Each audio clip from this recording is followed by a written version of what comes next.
Let's talk a little bit about care and maintenance for your waders.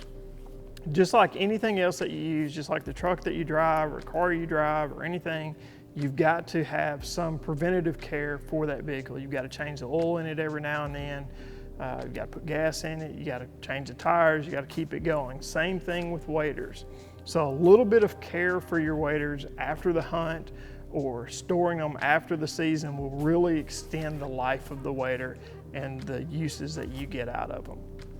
Things I always tell people they should do is, you don't have to do it after every single hunt, but if you're a weekend hunter, before you go home or once you get home, just take them, hose them off, rinse them off, get all the mud and debris off of them, especially if you're hunting in an area where you've got any kind of salt water or anything like that, then get that salt off of them. That will really help the fabric last longer if you do that.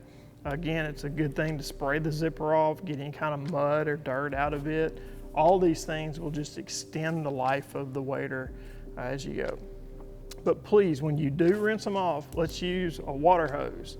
Don't stop by the car wash to clean your truck and your four-wheeler and lay your waders out like this and start hitting them with that pressure washer.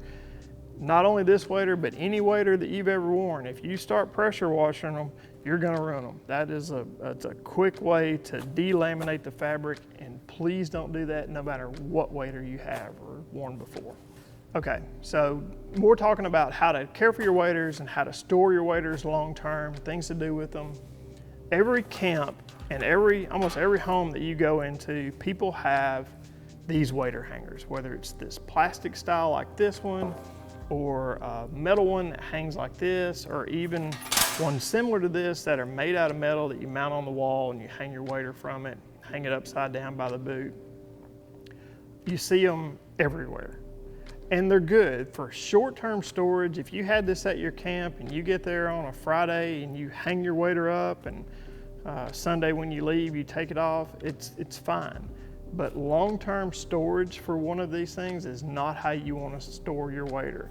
Because when you take that boot and you put it on there and you slide it in like that, it crimps the top of that boot and it crimps that rubber.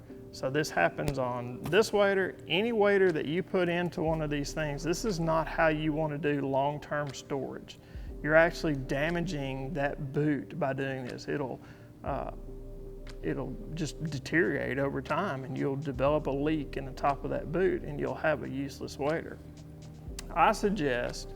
We suggest that if you're going to use this type of wader hanger, to do it with the strap. So take your strap, mount this thing on your wall just high enough so that the boot is on the ground. The wader comes up and you can take it and you can basically hang it from that so that the boot is touching the bottom of the ground, the wader is hanging from the strap, and there's no stress anywhere on the body. That is absolutely the best way to hang your waders up to dry, hang your waders up for use over the weekend at your camp, or if you're on a trip, something like that. Clamping them by the boot is just going to cause you problems over the long term. Now, once season's over and you have the ability to have cleaned your wader up, it's after season and you want to put them up for the year, if you have a place that you can lay them flat like these are and just leave them laying either in a closet underneath all the clothing or somewhere just out of the way in a cool, dry spot, that is absolutely the best way you can store them.